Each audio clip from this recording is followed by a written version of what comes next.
Hello, आज हमारे साथ है doctor Amit Bansal, who is a practicing urologist in Saket and Safdarjung area.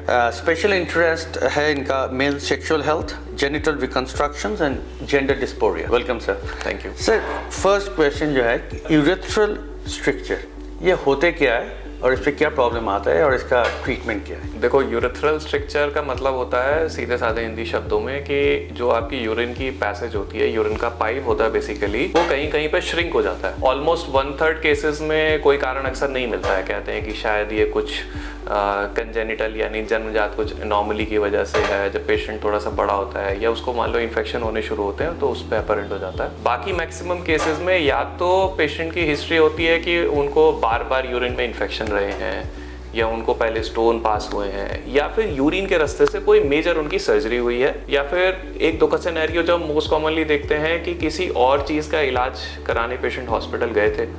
Unfortunately उनको यूरिन के पैसेज में यूरिन की जो ट्यूब है जिसको हम फोलिस कैथेटर कहते हैं वो लंबे समय तक रखना पड़ गया।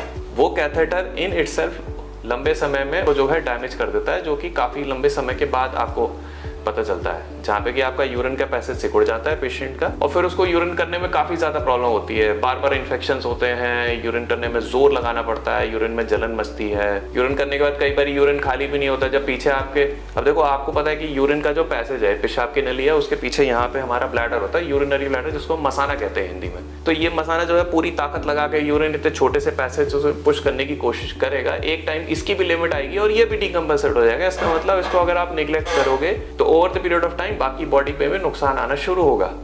और स्ट्रक्चर एक ऐसी बीमारी है, इसकी ऐसी फितरत है कि इसको अगर आप जल्दी ट्रीट नहीं कराते हो तो इसकी लेंथ बढ़ती जाती है। जो इसके ट्रीटमेंट के तरीके हैं वो ज़्यादा एग्रेसिव होते चले जाते हैं और सर्जरी का फेलियर रेट बढ़ता चला जाता है। तो इसके लिए जब भी आपको कोई भी इससे संबंधी प्रॉब्लम हो तो हम लोग एडवाइस करेंगे कि आप जल्दी से जल्दी इवैल्यूएशन करा लो इसका, ठीक है, ताकि खुदा ना खास्ता एक्चुअली अगर आपको स्ट्रक्चर है तो उसका जो है टाइमली डिटेक्शन होके जो है टाइमली ट्रीटमेंट हो जाए। जितना आप लेट करोगे आप ही के लिए कॉम्प्लिकेशन ट्रीटमेंट में बढ़ेंगी और आप ही की सर्जरी के जो सक्सेस रेट है वो कम होते चले जाएंगे।